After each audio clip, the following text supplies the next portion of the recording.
Hi everyone, going to resume my series on the British Championship now with another game, and I'm going to have a little change of format, where in the first few videos you may have noticed that I would switch the board round to black's perspective if black won, but I think that's a very stupid idea by me because, I mean, a lot of commentators do it, but I think it's a bit daft because it sort of spoils the result and makes it less exciting. And so I'm going to always play it from white's perspective in every game from now on. The only time I switch it around is if doing it from a certain friend's perspective or my perspective. I will switch it around then, because then it doesn't give away the result still. Like with mine and Lee's games for Major Open and that, or any of my games, I always put it from my perspective, whether I win or I lose. So yeah, it's all going to be white's perspective. So before you just to note, this game could have any result, but it's from white's perspective. And I'm also going to try and select quite as many French defences as possible, and this is a French defence and the first one of the championship. Well, there was probably a few in round 1, but this is the highest game up that had a French defence in round 1. And it is Simon McCullough versus Simon Knott, so it is a Simon derby. Simon says, and I played Simon M, as you may recall, on the M Rapid. And this is a closer game than you think, because Simon's 3 days on the 2076, but his ECF is now 200, which is of course like 2200 plus standard. Simon Knott's 2318, but he's also an IM, so of course he's been a lot stronger in the past. It should be an interesting game. Simon M, Simon M this is, Rad White. And Simon says open 1e4, and then Simon says play the French defence. Simon says sadly play the exchange French, which is of course the most dull line, which is very surprising given Simon M is a very aggressive player, especially because he plays all these fast chess, so that's all about tactics and gambits and that. I thought by him it might play the move knight c3 is more his style. And you got like the super sharp winner or the classical McCullough, which is also super sharp. But ED5 was played, so Simon says take back, and now Simon says play knight f3. Okay, I'll stop that now. Of course, the other main move is c4, which is actually a very sharp line, like the pan of bot-winning attack in the Caracan, where white is going to accept a structural damage with an isolated d pawn in return for open lines for his pieces and attacking chances, and also to play bishop d3 first. And interesting enough, Kasparov used to play exchange French sometimes towards the end of his career, and he used to win with it as well, which is a massive achievement to win the exchange French.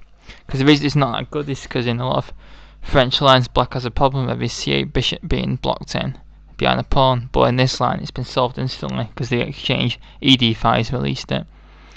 Knight f3 is played. I think this is the best of the two, because if black plays a knight c6 line, which I play with the castle's queen side, you've got this move can be quite annoying. Bishop e5 can be quite annoying.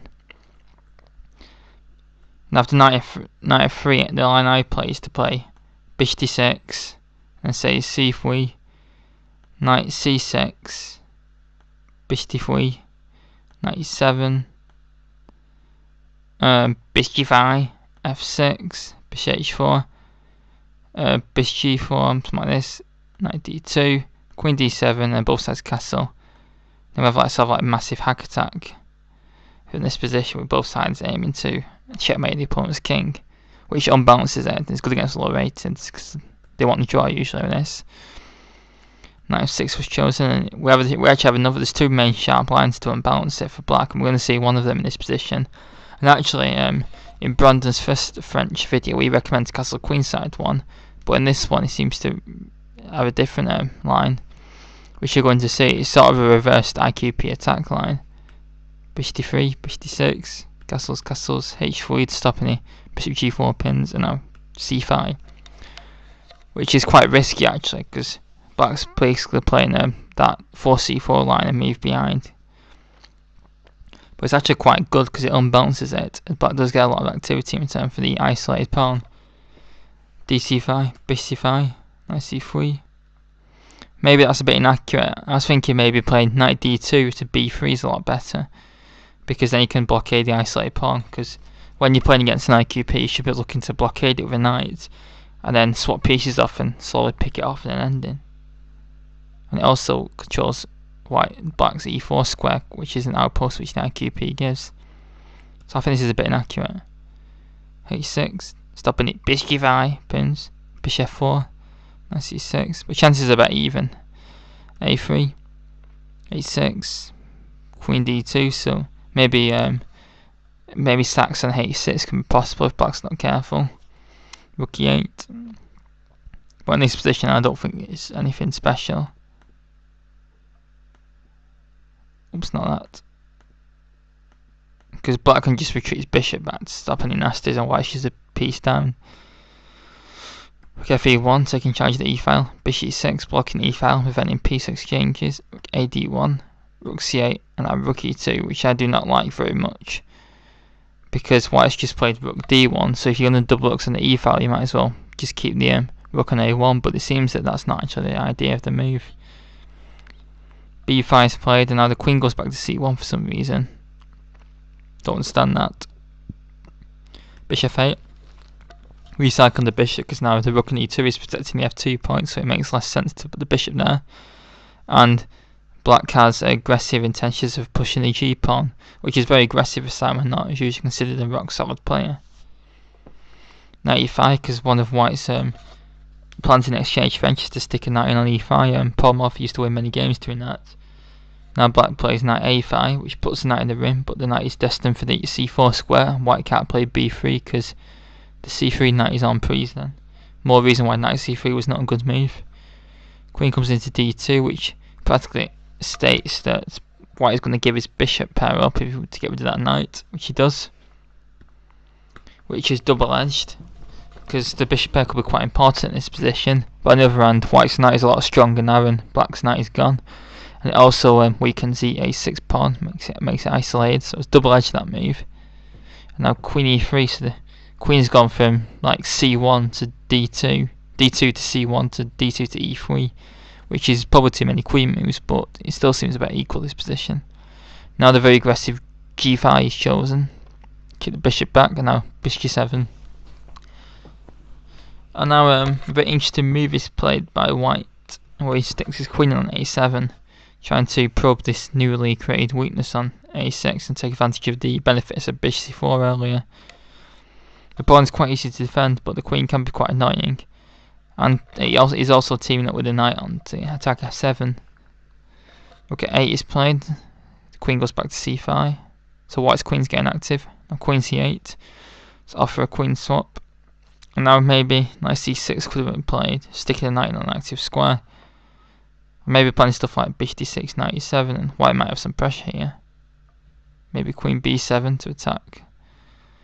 b2 something there, maybe just knight a4. Seems quite, actually nope. No, not knight a4, but maybe something like queen d6. This is actually looks quite good for white. Queen d4 was played, so the queen moves again. White isn't interested in endings, because I think white would be worse in that game. Queen b7 was chosen, which attacks the b2 point, and the b2 point is sacked with h4. And see if it can be safely taken. Well, it was queen takes b2. I think the idea was hg, and then some kind of attack, but is there really an attack? I suppose there is knight takes d5, forcing queen takes d4, and then knight takes f6, bishop takes f6, rook takes d4. But after rook a to d8, black seems a bit better in this ending with two powerful bishops. And white's got a compromise, both sides have got compromised structures, but the bishop pair seems to give black the edge. So maybe that was the idea. But instead knight g4 was played, which challenges the knight. And the knight is pinned as well. hg, trying to open up lines towards the black king. Bishop g3. Again the pawn could be taken, but instead f5 is chosen. Very aggressive. I'm threatening f4 to try and win the knight and trap the bishop and all sorts of nasties. So it looks like f3 had to be played. Then f4 would be the answer, where fg is answered by bishop g4. And something similar happens in the game actually. So after f4, bishop f2, then white will take the knight, will take c5, and if bishop e5, after queen e5, white does have a very dangerous attack potential for the exchange, so black should ignore that and first play king f7, then take the material next move. So actually after f5 it seems that white's in a lot of trouble because his queen's pinned and all his pieces are hanging. You can try unpinning with queen c5. And if f4 can answer back, knight takes g4. And if f takes g3, stick the knight back, and this doesn't seem too bad for white.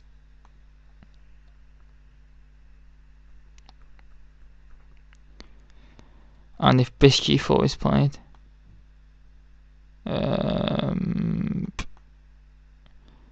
actually that is pretty crushing. So actually it seems in all these lines f4 is very strong. And if bishop f2, well, it's just a very nice position this. So here white is already lost after f5, queen d2, f4, and after knight takes g4, bishop takes g4, f3. Simon M was based on his hopes in this move, but after fg3, your test for the game is why can't white just take back the bishop on g4 for a free cookie?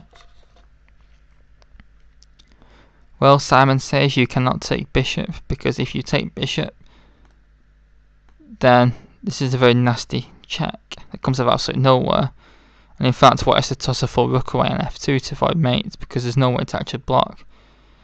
And if the king goes to h1, then this is a mate supported by the pawn. Not good, man. So now white's just dropped a piece, so he takes pawn's compensation. Now bishop returns, getting out of the way and attacking the knight. The rook moves to pin the bishop. Now the rook attacks the knight again. Now another blunder in this position. Well, actually it's completely lost this position. Now it's resignable. Knight e7 check. Because now queen takes e7 can be played. And after rook takes e6, rook takes d2 is actually a forced mate for black, as well as being material up. So white throws in the towel. Because if rook takes, we have rook takes, and if rook takes, then that is going to mate him on the back rank, and if it doesn't take, then it's just game over. So that was an instructive way, an interesting way to play against the French. To exchange that, a way to unbalance it by castling shot and then playing c5. So an instructive game by Simon and Knott. And if you want to see the other Simon, the one playing white, absolutely pace me in the rapid play, then please check out my video against him and show that he is of course a very strong player as well. And I'm sure we'll see more of these two over the course of the series. Well, actually I've got another game of Simon M's lined up later, which will make you laugh.